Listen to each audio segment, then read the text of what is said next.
Duterte. Kasi mas maganda pa yung buhay natin noong siyang nakalingkod. Ngayon po ba? Ngayon, sobrang naghirap na yung lahat ng tao. Imbes na yung bigas bumaba, mas lalong tumaas. Kaya kung tatakbo mo si Duterte, Tatay Digong, balik ka na! Iboboto namin siya. buboto niyo si Duterte. Opo. Once magsuot na ako ng robe, pero hindi pa ako nakapasukat eh. Magawa daw kami ng tuga. Yung robe para judge talaga ang dating. Once suot ko Sen, kahit na sabihin mong ano ka dyan, gigit na ka, ngayon pa lang, pinapasayaw. Lumapit ka nga rito kasi sasapakin kita sa kabilang mukha mo para balansin. Yan ang problema ho dito sa mga makakaliwahan na to. Ang aangas nyo pagka binabanatan si BP Sara. Pagka sinasagot kayo, nag-iiyakan kayo. Lalo na yung si Percy Sendanya. Nako, dito sa video na to, paiiyakin ho siya nitong si Senator Bato de la Rosa. Pero bago yan mga kababayan, alam nyo naman, isang like at isang subscribe. Masaya na ho tayo dyan ha. Sa mga bago dito sa PH Update, naku, napakarami ho nating bagong viewers. Hindi pa ho kayo nakasubscribe, i-click nyo na ho yung subscribe button sa baba, no, para lagi ho kayong updated. Ayun na nga mga kababayan, hindi ho natin pwedeng palampasin ng pagkakataon na hindi batiin, ha. Pasalamatan yung mga kababayan natin na napakatindi kong sumuporta sa mga ginagawa nating video dito sa PH Update. Itong si Ma'am Elizabeth Linsangan, talaga hong ho yan, kumbaga isa ho yan sa mga talagang dapat at least once a month nagpapakulay ho talaga siya dito sa PH Update. Ma'am Elizabeth, maraming salamat ho. Mula noon hanggang ngayon talagang nandyan ho kayo para sumuporta sa mga ginagawa natin video. Palakpakan muna natin itong si Ma'am Elizabeth. Ingat ho kayo. Sanda ko man ho kayo ng mundo naroon ngayong mga panahon na to. Maraming salamat Ma'am Elizabeth. Mabuhay po kayo. Mega love shoutout din ho dito kay Elizabeth Gash.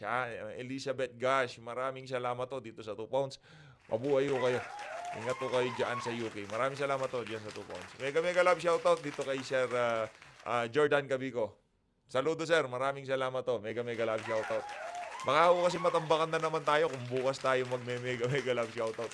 Dito kay Mama Emily. Ma'am Emily, ingat ho kayo sa Hong Kong ha. Maraming salamat ho dyan sa 10 Hong Kong dollars. Maraming salamat. Napakalaking tulong. Maraming salamat ho. Mega love shoutout ho dito kay Sir Jordan Cabico. Sir Jordan, nakadalawa ka na ha. Sa loob ng 2 oras, nakadalawa ka. Kada oras nagpapakulay ka. Sir, maraming salamat ho. Ingat ho kayo dyan sa Japan. Sir Jordan Cabico. Ito namang si Lovelyn Shibukawa. Ba, anong nangyari sa Facebook account mo, ma'am? Ba't biglang nag-iba yan? Hindi ako bigla ako nakulat ha. Ito si Ma'am Lovelyn Shibukawa. Din ho to. Suki din ho natin yan sa comment section. Maraming salamat, Ma'am Lovelyn Shibukawa. Ano ba sabi nito si Ma'am Lovelyn? Teka, hanapin ho natin ha. PH Update, pakisampal ang mukha niyan. Wag naman, kawawa naman. Si Senator Bato na bahala dyan. Siya na ho tatrabaho dito kay Sindanya. Umiyak ho siya eh. Ikaw ba naman? Ikaw mabigyan ng isa ni Senator Bato. Tingin ko mawawala yung ano mo eh. Mawawalan ka ng mali eh. Laki na yung laki niya si Senator Bato. Mega love shoutout din ho dito kay Coco Butik Japan. Coco Butik Japan, salamat ho dito sa 800 yen ha. Maraming salamat. Mega love shoutout. Palakpakan ho natin. Coco Butik Japan. Maraming salamat ho. Meron din siguro tindahan itong merong tindahan sa Japan. Ganun ho ba yan? Meron ho kayong store dyan ha. Maraming salamat to ha sa mga nagpakulay. Again, hindi ho natin pinapakita to para ma-pressure yung mga hindi nagpapakulay. Alam mo ng mga datihan dyan na kahit di ko kayo magpakulay, isang like at isang subscribe. Yung mga nagpapakulay ho na yan, kumbaga talagang napakatindi ho ng suporta lang, no? Kaya ina-appreciate lang ho natin. Pero okay na ho tayo. Isang like at isang subscribe. Tingin pa lang ho nitong si Senator Bato de la Rosa dito kay Sindanya, talagang nanlilisik na. Ito, naging sagutan nila. Mga kababayan, malupit ho ito, mga banatan nitong si Sindanya at nitong si Senator Bato de la Rosa. Ito ang banat nitong si Senator Bato de la Rosa. Yung mukha mo, sinapak ng di natin alam, kaya ngiwi. Lumapit ka nga rito kasi sasapakin kita sa kabilang mukha mo para balansin. Wala na, Royal Rumble. Wala nang argumento. Siapa ka na. Ako kanina, di ba gusto ko sampalin to si Sindanya? Ito mga kababayan. Yan o kasi problema dyan sa mga dyan sa mga, ang dami ho nilang alam na iba to kay VP. Pagka sinaguto sila, nag-iiyakan sila. Salita nga lang dito kay Senator Bato, itong si Sindanya, di ho natin malaman kung iiyak na ho siya. Ito sabi niya, sasapakin daw ako ng isang senador. Ang tapang naman niya. Sana ganyan din siya katapang laban sa China sa WPS. At sa pagharap sa ICC, baka naman iiyak na naman siya ng crocodile tears. At kakaripas ng takbo, gaya ng pagtakbo na yan noon sa hawak niyang... Ito na. Oy, Sindanya, huwag kang ganyan, no? Ano ba nangyari dyan sa mukha? Balitawan natin, ano daw siya, stroke survivor. Hindi naman para banata namin yung naging kapansanan mo kasi hindi na ho bumalik eh. Pagka kasi na-stroke, bumababa yung kabilang mukha. Kaya, ito lang naman, na-stroke na pala ho kayo, di ba? Diba? Na-stroke na pala ho kayo, meron na ho kayong history na merong nangyari sa inyong masama. Hindi sa buhay nyo ho na yan, anuhin nyo na ho. Kumbaga, magpakatino na ho kayo. Reper si Sindanya. Ayusin nyo na ho buhay nyo. At wag ho kayong bumanat ng kay VP ng medyo below the belt. Kasi pagka sinagot kayo, umiiyak naman ho kayo. Wala nang argumento eh. Kumbaga, puro na lang patutsadahan yung salita-salita na lang eh. Ang linaw kasi ng mga argumento ni Vice President Sara Duterte na mapahanggang sa ngayon, hindi pa rin nasasagot nitong mga congressman to kagaya nung threat. Anong threat ko sa kanila? Sila lang naman ang nagsabi niyan, sabi ni VP, di ba? Pagdating naman dun sa confidential fund, wala mo tayong problema pag-usapan yan. Yarin lamang na pag-usapan ni VP Sara, lahat ng ahensya, lahat ng personalidad sa pamahalaan na tumanggap ng confidential fund, pag-usapan din natin para hindi naman kumbaga unfair, no? Kumbaga grabyado ho ang sambayan ng Pilipino dito eh. Yung 32 million na bumoto kay VP Sara, parang naisahan na naman ho tayo nitong mga mambubudol na to. Inimbestigahan lang si VP Sara, meron ho dyan.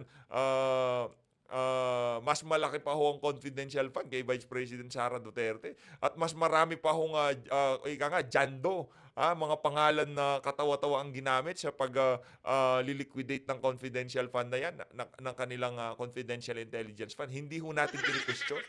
Di ba? Pero itong kay VP Sara, dahil yaan ang instruction nitong si Marcos Jr., kaya kailangan magdire-diretso. At itong mga makakaliwa na to, nagpapagamit naman ho sa Malacanang. Sa bagay, no?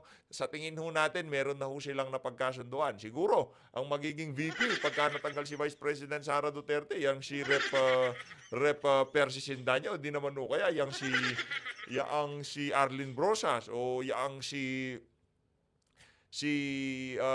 pangalan ito, itong si Franz Castro, baka sila yun ang napagkasundan. Pag napatanggal nyo si Sara, kayo ang gagawin kong VP, di ba?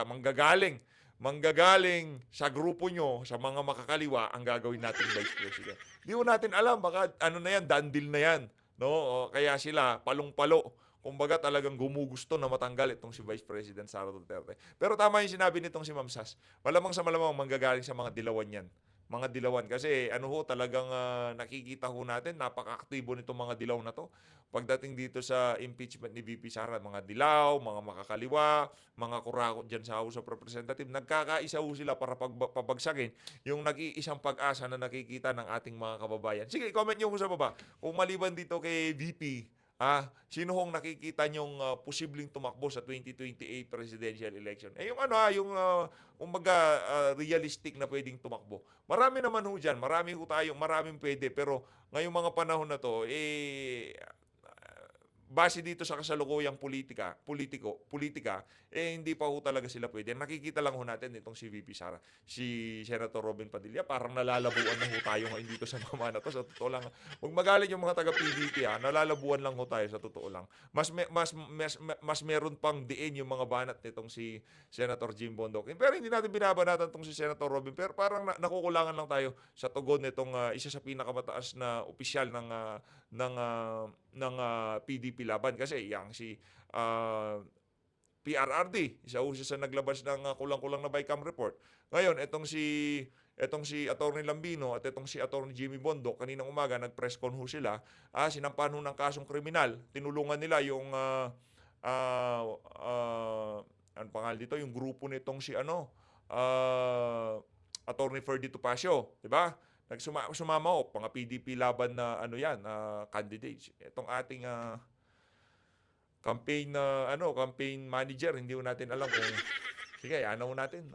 Abang-abang na lang ho tayo. Baka biglang magsalita siya mamaya. Hindi natin alam. Ito, pakinggan ho natin ang mga punto de vista nitong si Percy Sendanya. Ito, mga kababayan, pakinggan ho natin to. Pinalagaan ng mga kongresista ang mga pahayag ni Vice President Sara Duterte. Anila kilabutan naman daw ang bise sa pagkasabing God Save the Philippines. Nasa frontline ng balitang yan si Marian Enriquez. Ang tanging masasabi ko na lamang sa puntong ito ay God save the Philippines. Tayo, naiintindihan ho natin yung mga banat na yan itong si VP. At marami sa ating mga kasama dito sa PH Update, naiintindihan ho yan na God save the Philippines. No, kasi talagang mga buitre, mga ulupong ang mga tao diyan dito sa administrasyon ni Marcos Jr. Mga oportunista, no, yung tipong basta may makuhang pera, wala ho silang pakialam kahit na maraming mamatay sa gutom, mamatay sa sakit, wala ho silang pakialam. Basta makapamigay sila ng ayuda, maipamukha nila sa sambayan ng Pilipino na kayo mahirap, kami ang mga politiko, kami magbibigay ng pera sa inyo. Yun ho mga kababayan. Kaya God save the Philippines talaga. Sana hindi naman ho tayo pababayaan ng may kapal, no. Hindi ho tayo pababayaan. Darating ang oras matatapos din lahat ng kabalbalan na nangyayari na to sa ating bansa. Sana bukas na ho 'yun. Sana para doon sa ating mga men in uniform, kung meron ho kayong pinaplano, suportado ho kayo ng sambayan ng Pilipino, huwag ho kayong mag-alala. Ang pahayag na yan kanina ni VP Sara, pinalagan agad ng mga kongresistang nag-impeach sa kanya. Mangilabot naman si VP Sara sa pagsasabi ng God Save the Philippines. Hindi nga niya na-save ang confidential at intelligence funds mula sa iba't ibang anomalya. God Save the Philippines mula sa mga Duterte. Ayan ka na naman, Sindanya, bumabanat ka na naman. Mamaya niyan, pagka sinagot ka, iiyak ka na naman. Yan ang problema sa'yo. Abangan mo lang, si Senator Bato, mamaya, sasalansanin niya. Lalong-lalo na kay VP Sara Duterte. Hindi rin pinalampas ang hugot ni VP Sara na mas masakit pang maiwan ng jowa kaysa ma-impeach ng Kamara. Hindi ito usapin ng jowaan. Usapin ito ng public accountability at pananagutan. May kinausap na ako. Bumelta rin ang mga kongresista sa pagtanggi ni VP Sara na pinagbantaan niya ang buhay ni na Pangulong Bongbong Marcos, First Lady Liza Araneta Marcos. Ayan pinakita lang ho nila yung unang bahagi. May kinausap na akong tao. Hanggang doon lang ang ipinakita ho ng mainstream media. Hanggang doon lang ho. Wala yung kung sakaling merong mangyari sa akin, hindi ho nila ipapalabas doon. Hindi ho nila pinalabas. Ulitin ho natin para mas makita nyo at maintindihan nyo yung sinasabi ko. Ito. O, game. May kinausap na ako. Bumelta rin ang mga kongresista sa pagtanggi. Yun lang ho papakita nila. May kinausap na akong tao. Pero bago dito, o pagkatapos ng pagsasalita na to ni VP Sara, meron nung kasunod yan na kung merong mangyari sa akin, tatrabahuhin yang si Kokak, yan si Tamba, at yang si Bangag. Diba? Yun ang konteksto ng sinasabi ni VP dito. Pinutol-putol nila. Tapos sabihin nila, yung mga vlogger ang nagpapalabas ng fake news. Sino magpapalabas ng fake news na yan? Hindi lang kayo nagpapalabas. Hindi lang kayo sumasakay. Gumagawa din kayo. Meron kayong partisipasyon, contribution dito sa fake news na to na pinagbantaan ni VP Sara, yang si Kokak, yang si Bangag, yang si Tamba. Sa kabila ng mga ebidensya na wala naman talagang sinabing ganun itong si Vice President Sara Duterte. Habang buhay si VP, walang dapat ikatakot. Kasi mga praning nga, mga bangag nga ho sila. Di ba? Kaya kung ano-ano pumapasok sa utak nitong mga nitong mga magpapamilya na to. Ni VP Sara na pinagbantaan niya ang buhay ni na Pangulong Bongbong Marcos, First Lady Liza Araneta Marcos at House Speaker Martin Romualdez. Ito ang unang-una sa articles of impeachment na isasalang sa Senado. meron pong mga ebidensyang nakasama po doon, no? Yung videos, yung Yan, pahayag yan, ng si- ating Vice Presidente. Kaya ng kanyang political Dagdag pa ni Sendanya, So, sinabi niya ito on record, may resibo, nakita ng taong bayan, tapos ngayon nagsisinungaling siya. And that Yan yung mga nagpapatawag ng hearing dyan sa House of Representatives. Wala kami, eto inaamin ho natin, sinabi ni VP Sara na meron siyang hinire. Inamin niya yon. Pero ituloy nyo yung kanyang yung mga niya, yung naging mga statement niya. Hindi yung particular lamang na line doon sa sinabi niya, yun ang i-quote nyo, tapos sinasabi nyo, pinagbantaan na kagad. Kaya yung unang article of impeachment, doon pa lang wala na, lagapak na yun. Pagka ipinlay yun sa impeachment trial, inumpisa at yun ang unang tinalakay nila, yung pagbabanta ni VP. Pagka-play tapos na, okay. Next article tayo. Para isa-isahin natin, para tingnan natin kung talagang merong linabag si VP. Argumento. Sinabi ni VP, ganito, ganyan, ganito, ganyan. Kung merong mangyaring masama sa kanya, nandyan naman siya. Meron bang crime na nakomit? Wala pa naman. Pinagbantaan niya, sinabi niya, gugurgurin ko kayo. Gaganyanin ko kayo. Wala ho. Pag may nangyari sa akin, may nakausap na ako dahil yung mga yan ang tatrabaho sa akin. Di ba malinaw yun? Sa bagay, no? Baka itong si Percy, sa sobrang singgot niya, bumalik ko na bibig niya. Nakikijaming ka ba sa Malacanang, Percy Sindanya? Ha? makes her more unfit Musika. to be Vice President of the country. Halika dito, halika ka. Ako, kanina ka pang umaga pumupuro sa akin. Talagang sasampalin kita nakaganto, para yung mukha mo pumantay. Pati utak mo, baliko eh. Yan ang problema dito sa mga makakaliwa na to. Akala ko, yung ang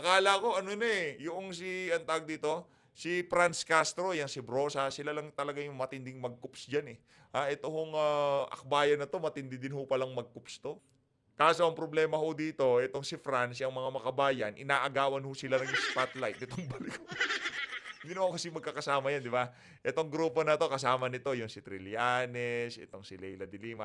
Yun yung unang grupo na nag-file. Tapos sumunod yung Makabayan Black. Ano ho yan? Dalawang paksyon ng mga makakaliwa. mga left-leaning organization. Mga ano ho yan? Mga salot sa lipunan. Kaya pag nakita nyo ho itong pagmumukha na to, nakita nyo ho sa karsada, tanungin nyo siya, Brad, gusto mo ba diretsuhin ko yung pagmumukha mo? Ganunin nyo ho siya, baka sakali, di ba? Nakikita lang kita. Brad, parang gusto ko nang tapusin ang video sa totoo lang. Ako kasi medyo mainit ho ulo natin, lalo na pagka mga ganyang sinungaling. Sinungaling ka, Brad eh. Maliwanag naman yung mga ebidensya, tapos bubulahin mo yung mga kababayan natin na pinagbantaan, tapos confidential fund. Yan na naman, babalik na naman tayo sa business na confidential fund na yan. Yung 1 billion per day na flood control, ayaw yung pag-usapan. Yung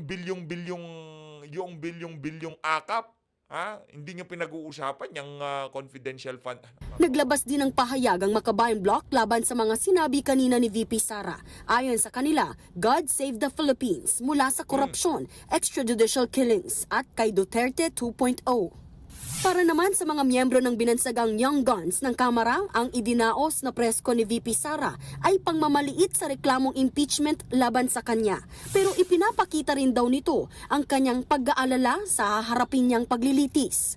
Ayon naman kay Congressman Joel Chua na isa sa mga tatayong prosecutor, magkita na lang daw sila sa impeachment court at nakahanda raw sila sa anumang gagawin ni VP Sara.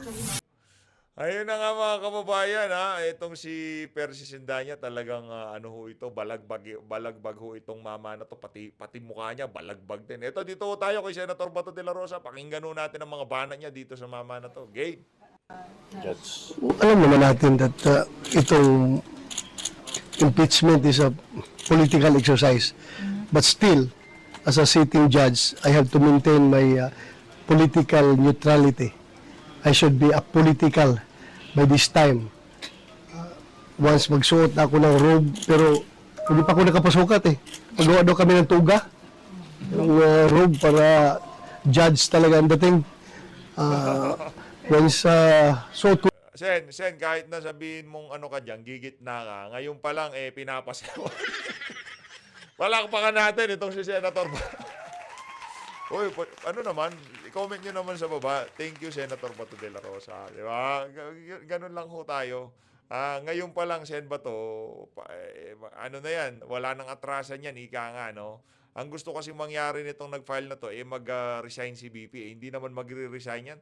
Wala naman hong pakialam yan kung ma-impeach yan o kung anong gawin sa kanya. Ang importante ho dito, hindi ho masunod yung mga kagustuhan nitong mga ano na to, nitong mga crocodile na to. Kung matanggal si BP Sara, magagawa natin, natanggal. Hanap po tayo ng ibang posible na magpatuloy o magpakita ulit doon sa mga ipinakita sa atin ni Tatay Digong noong 2016 up to 2022. Manalangin na lang ho tayo kung sakali ma-impeach si BP. Sino papalit natin? Si Robin? Ako, yari tayo dyan. Senator Robin Padilla. Tingnan ho natin. Ako, wala na ho. Basta ako, abang na lang ho ako. Kung ano na lang sasabihin ni Tatay Digong, doon na lang ho ako. Ngayon, pagka wala na ho tayong Tatay Digong, sino pa ang hihintayin natin? Sino pa ang magiging, kumbaga, kompas natin para malaman natin yung tamang daan ni Kanga, no? Ngayon kasi si Tatay Digong lang yung kumbaga, kung ano sabihin ni Tatay Digong, yun ang pinapaniwalaan natin. Pagka wala na si Tatay Digong, wag naman sana, Tatay Digs wag ho muna, no? Tagal pa ho kayo, mga another 50 years. Another 50 years, okay? Okay na hulun kami, no? Kawawa siyang bayan ng Pilipino. Sino? Magbigay ho kayo. Magbigay ho kayo ng isang individual na merong political will na kagaya ng kay dating Pangulong Rodrigo Duterte. Marami tayong naririnig-rinig.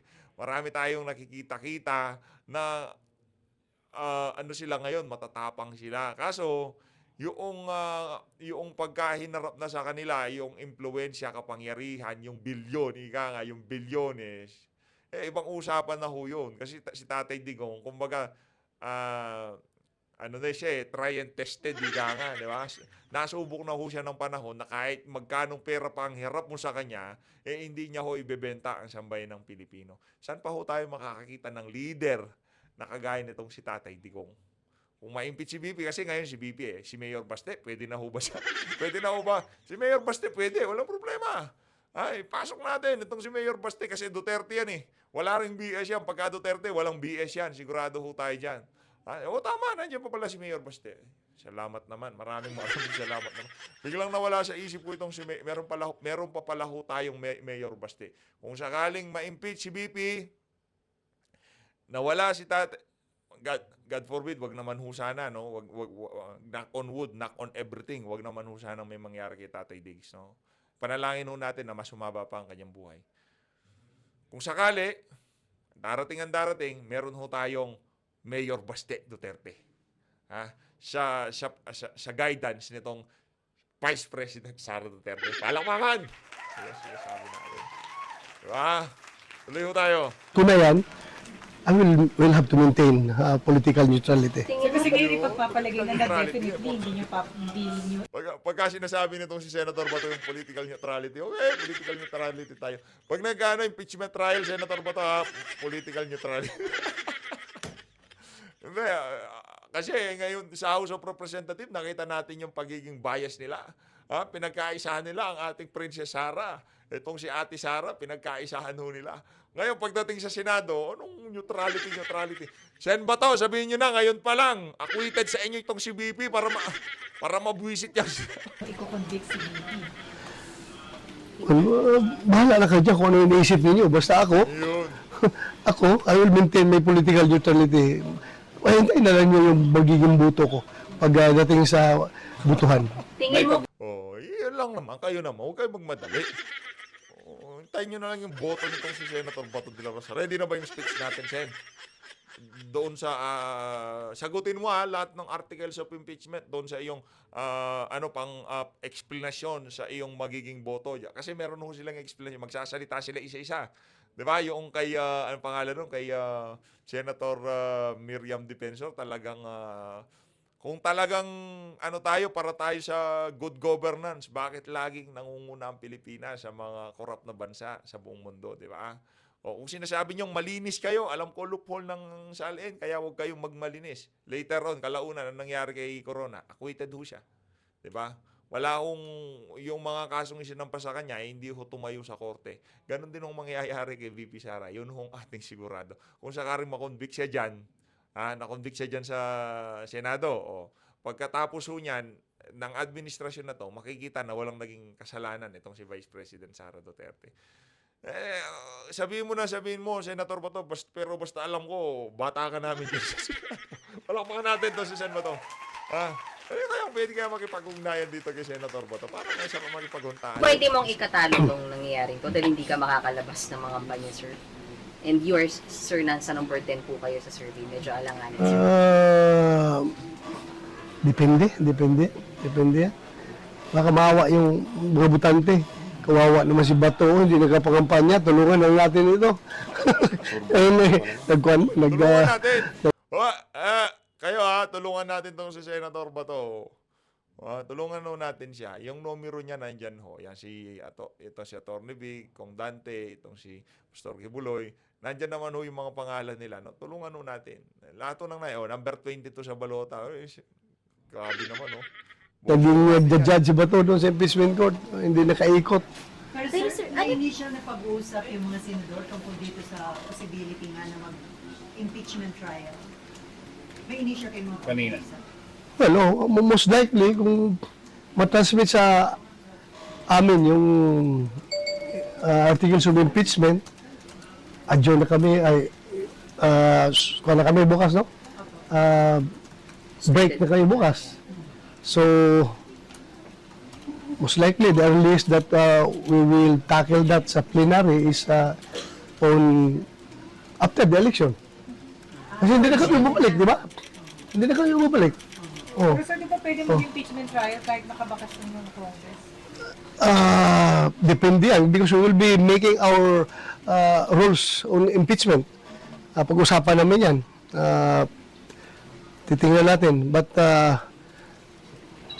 base sa napag-usapan kanina, ay parang yun ang narinig ko na we can tackle that after the election. So yun parang consensus so far? Ha? Yun po yung sentiment so far after the elections na itakal itong impeachment? One of the possibilities. Most likely. Kasi magsiwian na kami starting bukas, di ba?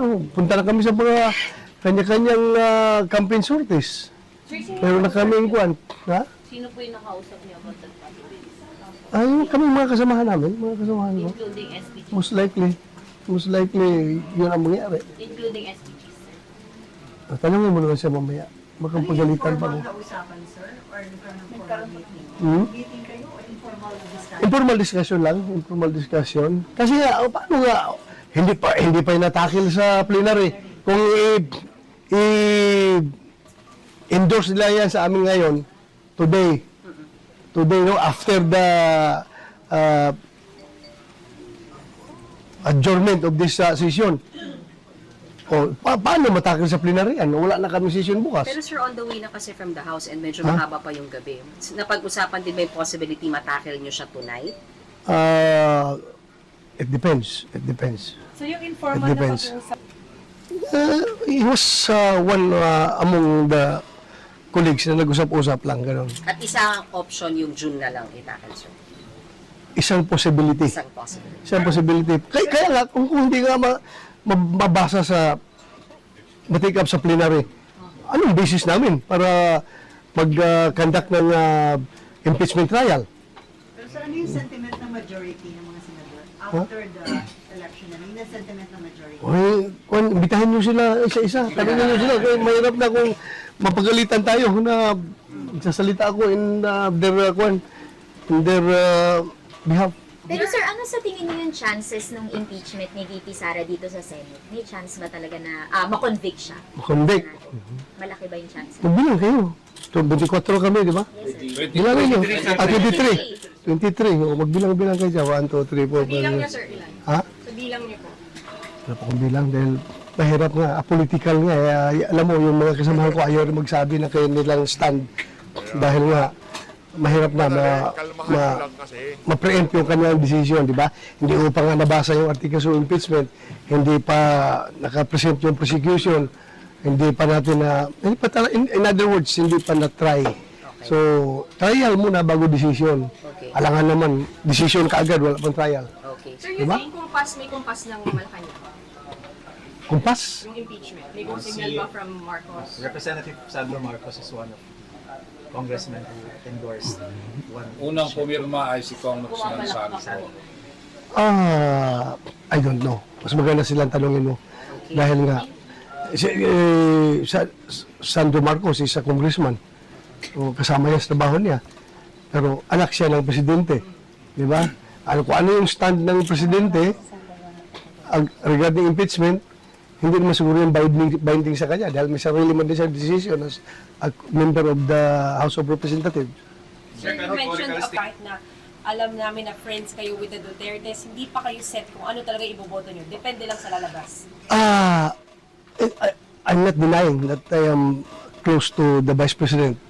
I'm not denying that I am identified with the Dutertes. But then again, my decision will be made once I have studied the articles of impeachment at saka yung takbo ng trial, kung how the prosecution present their case. Titingnan natin. Pero may mga ganung idea, nagsipaglabasan nga, paano nga natin yan itatakel na hindi pa na pasa sa plenaryo. Anong magiging move namin ngayon na naka-break na kami.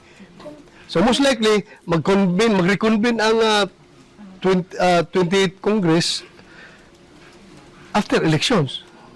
So after elections pa naman, meron kaming 19th Congress after elections. Ano yung sasabi mo? Ha? Sige, sir, go ahead po. Ano? Pero, Thank you. political pa rin ako. Sige, sir. Wala. Sir, hindi niyo pa nakausap kahit si President. Dito sa bahagi ng video natin na to, panoorin naman ho natin itong mga kababayan nating nagkakalya survey na kung saan makikita ho natin na talagang hindi na ho maitatago ng administrasyon na to na ang mga kababayan natin talagang sobrang dismayado ho sa performance ng administrasyon itong si Marcos Jr. Ito, panoorin nyo ho ito mga kababayan. Siguro sir, Duterte na lang kasi alam niyo sir, ang bigas ngayon sir, napaka-sobrang taas na talaga ng bilihin. Yun po talaga yung ano namin sir. Ibig sabihin nyo sir, dapat may pababa yung Bilihin po ng bigas. 30 pa tayo ma'am, ano? Sir, ano? Sa totoo lang, alam ninyo sir, may 37, may 36, may 45 pa na kilo ng bigas. Nung naging Duterte tayo. Pero, ngayon, bagsak po. Yang mga yan mga kababayan, hindi na ho nila kailangang mag-analisa. Hindi na ho nila kailangang manood ng mga mahahabang video o kung ano pa man, no? Hindi na nila kailangang mag-subscribe kay PH Update, no? Kasi yung mga individual na kagaya nitong si Kuya, sila ho yung mga Pilipino na talagang marami ho sila. Wala na ho talaga silang oras para manood ng mga political reaction video o yung mga news. Wala na ho silang oras na manood ng ganyan dahil sa sobrang hirap ng buhay sa Pilipinas. Kaya yung mga kababayan nating nasa ibayong dagat, lalo na mga OFW, karamihan ho kasi sa mga subscriber natin mga OFW, no, mga nasa ibayong dagat, marami ho silang free time na pag siguro medyo break time nila, nakakasilip-silip sila ng mga video at saka namimiss nila Pilipinas. So yung mga kaganapan, nakikibalita ho sila sa mga political vlogger, no? Itong sila Kuya, wala nang maraming pag-aanalisa. Wala nang maraming pagbabasa. Ang alam lang ho nila, ang presyo napakamahal. Tapos, yun lang ho. Punta sila sa palengke. Bibili sila ng bigas. Pagka nakita nila, yan, palpak yung administrasyon na yan. Kasi kitang-kita kasi panahon ni Digong, ang presyo ng bigas ganito lang. Bakit ngayon ganyan na? Panahon ni Digong, 35, 40, okay, naglalaro siya sa ganon. Ngayon, magkano? 18, 60. Yun ho. Yaan ang hindi kayang bilhin itong si Marcos Jr. Kahit mabili pa ho niya lahat ng vlogger, kahit mabili pa ho niya lahat ng mainstream media, yung mga dismayadong Pilipino, yan ho ang hindi nila kayang bilhin. Pero sinusubukan ho nila sa pamamagitan ng ayuda ni Tamba. Di ba? Binibili ho nila, sinusubukan nilang patahimikin. Kaya nagbibigay ho sila ng ayuda para sinasabi nila na, o yan, para maibsan yung paghihirap ng ating mga kababayan. Bibigyan namin sila ng ganito, aabutan namin sila ng ganyan. Apektado sila ng inflation. Hindi nyo ho mabibili yan. Sino-sino ba nabibigyan dyan sa mga ayuda na yan?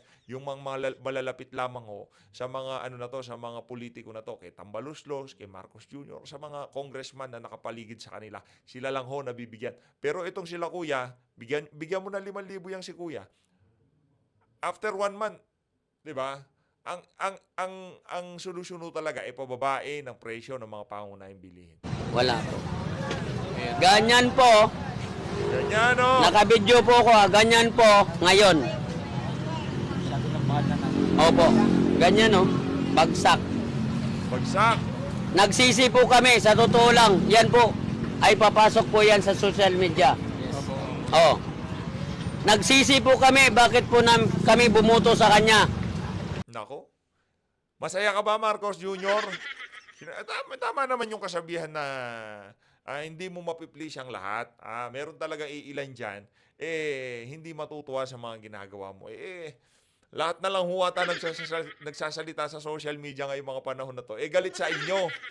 Yung mga hindi nagsasalita, mga congressman dyan sa House of Representatives, pero yung mga ordinaryong Pilipino. Kaya nga pagka napuno na ang salop, yung mga individual na kagaya nitong si Kuya, makikipagsabayan na lalabas na sa karsada dahil punong-puno na ho sila sa kababuyan ng administrasyon na to. Doon na ho maghahalo ang balat sa tinalupan. Kasi busy ho yung mga yan. Kailangan ho nilang kumita araw-araw. Kailangan ho nila ng bumili ng pagkain para sa kanilang mga kaanak. Yung kanilang mga binubuhay nila, kailangan nilang pakainin. Wala ho silang isang araw na dapat matenga, dapat araw-araw kumikita sila dahil merong magugutom ang pamilya nila pagka hindi nila ginagawa yun. Kaso, pagka umabot na sa sukdulan, yung tipong makikipagsabayan na yung mga yan, magtago ka na, Marcos Jr., talon ka na sa Ilog Pasig. Duterte. Kasi mas maganda pa yung buhay natin noong siyang nakalingkod. Tatay Digong, balik ka na! Dami nang nakakamiss sa'yo. Ngayon po ba? Ngayon, sobrang naghirap na yung lahat ng tao. Imbes na yung bigas, bumaba, mas lalong tumaas. Kaya kung tatakbo mo si Duterte, Tatay Digong, balik ka na! Iboboto namin siya. iboboto niyo si Duterte. Opo. Team Duterte. Team Duterte. Bakit po? Team Duterte, ma'am. Kasi gusto ko yung yung batas ni Duterte. Kasi para mawala yung mga masamang loob. Yung, di ba? Talagang alam ho nila kung ano yung tatak Duterte, di ba? Yan yung mga kababayan nating, yung mga Pilipino na talagang naramdaman ho nila. Yung mga nasa karsada, pero yung mga nasa opisina, nako. Yung mga nasa opisina ni Tamba, nako po. Alam nila, naramdaman nila, pero dahil sa pera, nakalimutan ho nila lahat yun. Okay, ma'am. Thank you po. Ikaw, sir. Sir naman. Siyempre, Duterte kami. Duterte. Bakit Duterte, sir? Gusto ko yung patakaran ni Duterte, men. Idol ka yan. At saka marami na siya na napapagal. Sana marami pa patumba niyang drug lord. Lugar. Marami na.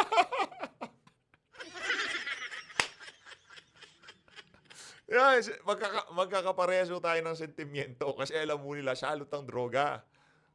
Kawawa yung mga tao, tayo umiilag sa daan. Uy, nandyan merong bangag dyan, sama ng tingin yan, di ba? Kakatakot to.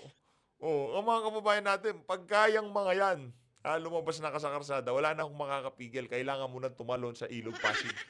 Pasig River, Marcos Jr. Siya Maganda Duterte. Ayun na nga mga kababayan, dito na unan tatapusin ang ating reaction video. Maraming salamat to sa pagsama. Mag-ingat ho kayong lahat sa lahat na nagpakulay dito sa video na to. Sa susunod na video ko na ho kayo may isa-shoutout. Hindi ngayon pa lang, nagpapasalamat na ho ako sa inyo. Mabuhay ho kayo lahat. Mahal natin Pilipinas. Maraming salamat. Saludo.